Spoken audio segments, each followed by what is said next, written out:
At exactly 5:17 a.m., in a stretch of black water where the shipping lanes never truly sleep, the undersea warfare plot aboard the U.S. aircraft carrier's strike group flickered, just once, like a heartbeat skipping in the dark. No alarms yet, no shouted orders. Just a single acoustic technician leaning closer to his screen, feeling that uneasy sensation that something, somewhere beneath the surface, had shifted its weight. What the crew didn't realize was that, at that same moment, 3 submarines were already in position, and 2 of them had their torpedo doors open. The carrier itself moved like a floating city, with the lights turned down. On the flight deck, crews worked under red-lit discipline, launching and recovering aircraft on a schedule that never cared about the hour. Far above, radar swept the sky. Far below, the sea held its own silence, layered, cold, and deceptive. This was not peacetime complacency. The region had been tense for weeks, a choke point of strategic coastline and narrow sea room. Too many drones overhead in the afternoons. Too many fast boats lingering just outside exclusion zones. Too many radio transmissions that sounded too casual to be innocent. And now the strike group was transiting again, because a carrier doesn't ask permission from geography. It simply arrives, bringing its jets, its missiles, its escorts, and its promise of immediate force. But the ocean is the one place where even a supercarrier can't see what's coming. At 5:19, the first sign of trouble wasn't a torpedo wake. It wasn't a periscope. It was something subtler. A faint narrowband tone appeared in the acoustic spectrum, weak, intermittent, like a distant machine turning over. It wasn't the signature of a merchant ship. It wasn't the chaotic noise of shallow water clutter. It had structure, intent. The destroyer on the outer screen adjusted its towed array. The cruiser tightened its formation station. An MH-60R Seahawk, loaded for anti-submarine warfare, sat ready on a pitching deck, rotors tied down, crew waiting for the word. The MH-60R was built for this exact nightmare, hunting what you can't see using sensors, sonobuoys, and a dipping sonar lowered into the sea like a spear into darkness. But even with the best tools, the ocean could still lie, because the enemy knew the rules too.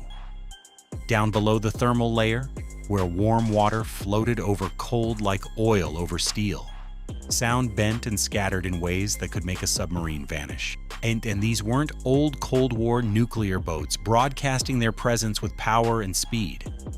These were smaller, quieter submarines designed for coastal ambush, diesel-electric, patient, and deadly at close range. 3 of them. They had approached from different bearings, weeks of planning compressed into a few hours of movement. Their goal wasn't to win a prolonged battle. Their goal was to create a moment of chaos so violent that the carrier's defenses, however layered, would be forced to guess. And at 5:23, the guesswork began. On the carrier's flag plot, the undersea warfare commander watched as the tactical display populated with question marks, possible contacts, uncertain bearings. One of the escorts reported a transient, another reported nothing at all, which in this business could be worse. Okay, then something unexpected happened. At 5:24, the carrier's speed increased. Not dramatically, just enough to change the math. The strike group began a subtle turn, bending its formation like a school of fish sensing a predator. A carrier strike group doesn't merely sail, it maneuvers like a living system. Each ship a moving sensor, each helicopter a roaming ear, each aircraft a distant eye. But the 3 submarines weren't waiting for the perfect shot. They were waiting for the first mistake. At 5:26, it came. A faint acoustic snap appeared, brief, unnatural, like a door closing underwater. Then another, torpedo tube ejections. Within seconds, the ocean had changed from silent to hunting ground. The first torpedo entered the water cleanly, its propulsion igniting into a quiet, purposeful run. The second followed, enspaced for timing. The third submarine hesitated just a fraction, and then committed, launching its own weapon into the black. 3 torpedoes. And now the strike group had a problem no radar could solve. Because a modern torpedo doesn't need to be fast to be terrifying. It needs to be certain. It needs to find a target, lock on, and keep coming even as the target runs. The U.S. Navy's own heavyweight submarine-launched torpedoes, like the Mk-48, are built for exactly that kind of pursuit. Acoustic homing with sophisticated guidance and a 650-pound high-explosive warhead. Even public references describe ranges measured in dozens of miles at speeds that can exceed 50 knots. But tonight, the threat wasn't coming from an American submarine. Tonight, the carrier was the prey.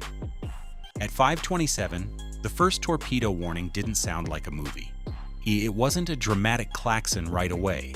It was a sudden shift in tone on a headset, an operator's voice tightening as he spoke faster than he meant to.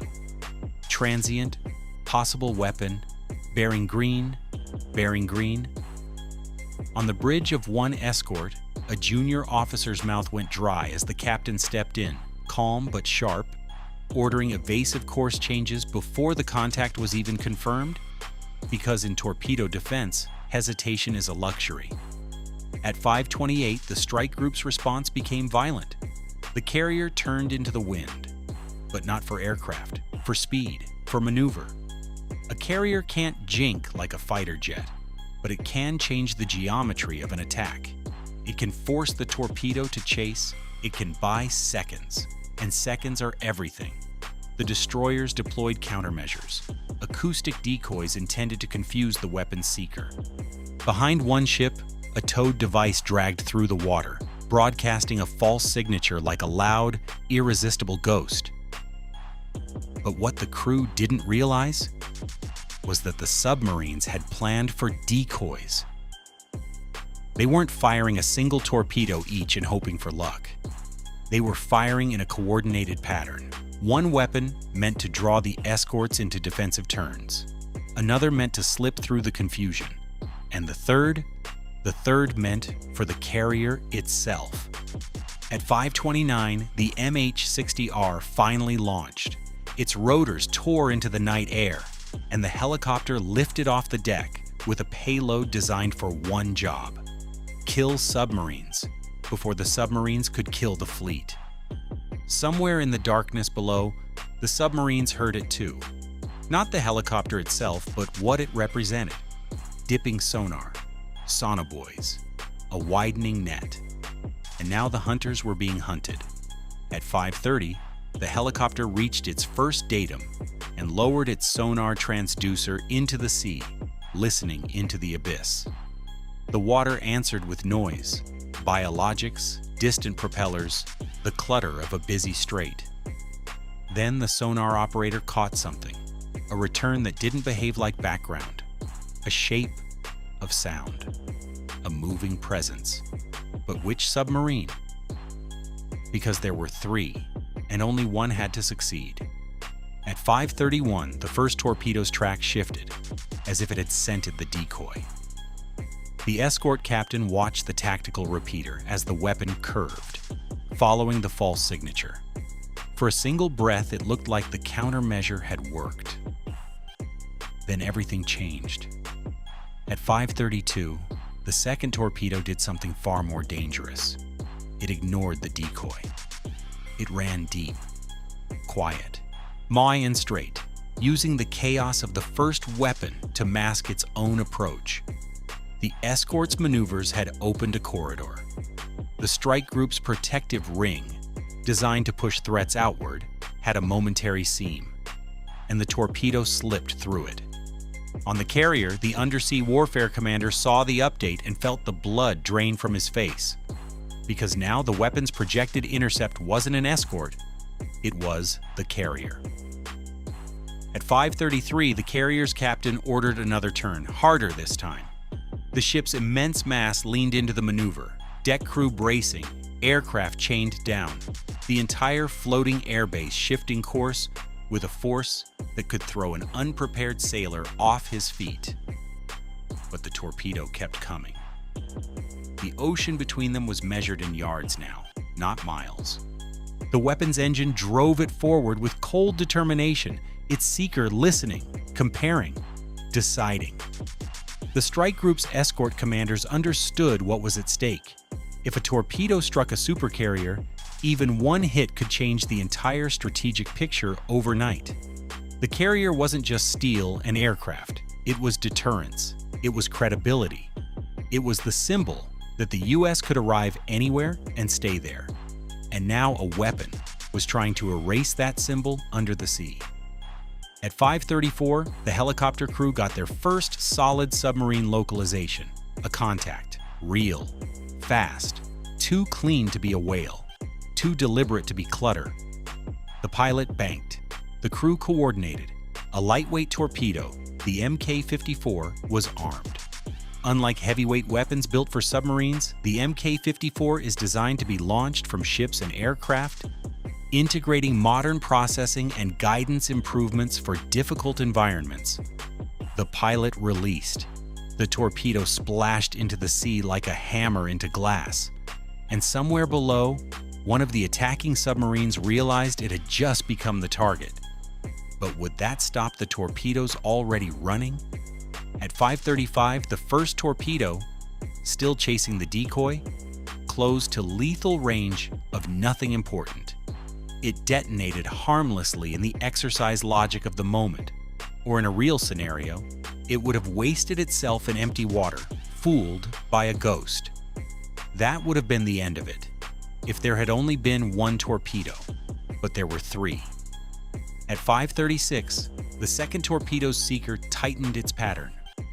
The carrier's turn had changed the intercept, but not enough. The weapon adjusted again, correcting like a predator that doesn't care how big its prey is. And now the carrier's escorts did something desperate. They drove toward the threat axis, placing themselves between the torpedo and the carrier. Because steel can be replaced, but a carrier's loss would echo around the world. The destroyer closest to the inbound track increased speed, throwing a wake across the torpedo's path. Another ship launched additional countermeasures, flooding the water with false targets. For a moment, the torpedo's track wavered. It hesitated just slightly, as if confused. And then, at 5:37, it turned, not away, toward the destroyer. The escort captain didn't flinch. He'd made the choice knowingly. Better one warship damaged than the carrier crippled. But what the crew didn't realize was that the third torpedo hadn't been heading for the carrier at all. It had been heading for the escorts, because this attack wasn't simply about sinking the carrier. It was about collapsing the strike group's defensive bubble. At 5:38, as the escorts surged and turned, their sonar coverage shifted. The helicopter's attention narrowed on the localized submarine. The entire ASW network focused on one problem. That's when the second submarine, still undetected, used the distraction to change depth and slip away, like a shadow passing behind a spotlight. Then something unexpected happened. At 5:39, a new acoustic contact appeared, closer than anyone expected. Not faint, not distant, close, too close. The undersea warfare commander stared at the range ring and felt a moment of disbelief, because the third submarine was inside the screen. It had already penetrated the formation, and now it wasn't running. It was setting up for a second shot. At 5:40, the helicopters dropped. Mk-54 began its own hunt, searching through the water column for the submarine it had been aimed at. Below, the targeted submarine executed evasive maneuvers, changing course and depth, trying to break the torpedo's search pattern. But the strike group's net tightened. Additional aircraft were vectored in. Sonobuoys splashed down in a widening grid. The ocean began to fill with sensors, each one listening for the smallest mechanical whisper. And for the first time, the attacking submarines faced the truth every submariner knows. You can fire once and remain hidden, but firing twice can get you killed. At 5:41, near the carrier's escorts reported the torpedo track stabilizing. One now committed to a decoy, another committed to an escort, the third still uncertain, still dangerous. The carrier continued turning, speed high, trying to outrun geometry. On deck, flight operations slowed. Not stopped, never fully stopped, but tightened into caution. Every sailor could feel the ship's turns. Every pilot waiting for launch could sense the tension behind the routine. Within seconds, everything changed again. At 5:42, the third torpedo seeker found a new signature. Not the carrier, not an escort, a decoy. The strike group had flooded the water with false targets so aggressively that the torpedo snapped onto the loudest lie available. It turned hard, chasing the wrong thing. For the first time since 0526, the carrier's projected survival odds jumped upward. But the relief didn't last, because the submarines themselves were still there. At 5:43, the helicopter crew received an update. The submarine they'd targeted was doing something that submarines rarely do when they think they're winning. It was running. Fast. That meant one thing: it had been hit, or it believed it would be. At 5:44, a second Mk-54 splash was reported from another aircraft entering the fight. More sonobuoys, more localization, more pressure. The submarine's planned ambush was collapsing into a chase, and yet, one submarine still hadn't been found. The one that had slipped away during the chaos. The one that hadn't needed to reveal itself with dramatic maneuvers. The one that might still have weapons left. At 5:45, the strike group did what modern navies do when they face uncertainty at sea. They expanded the battle space.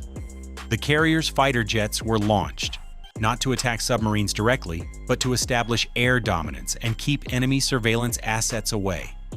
In a real conflict, those aircraft would also be hunting the platforms that might be coordinating the submarines. Maritime patrol aircraft, drones, surface ships acting as scouts. Because a submarine rarely fights alone anymore. And that's where the real twist of the night emerged. At 5:46, signals intelligence picked up a transmission burst. Brief, directional, and suspiciously timed with the torpedo launches. Someone had tried to coordinate the attack from above the water. That meant the submarines weren't improvising. They were part of a wider plan. And now the strike group understood the deeper danger. The torpedoes were only the opening act. At 5:47, the "this happened" moment finally arrived. Not as a single explosion, but as a sudden, coordinated reversal.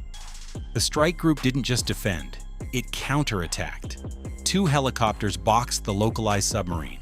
Sonobuoys tightened the grid. A surface ship launched an ASW response toward the datum. The carrier's command team shifted from survival mode to kill mode. Because once you've survived the first torpedo run, the next priority is simple. Make sure there isn't a second one. At 5:49, the first submarine was effectively neutralized in the tactical picture. Forced to evade so aggressively it lost its firing position, its battery advantage shrinking with every high-power maneuver.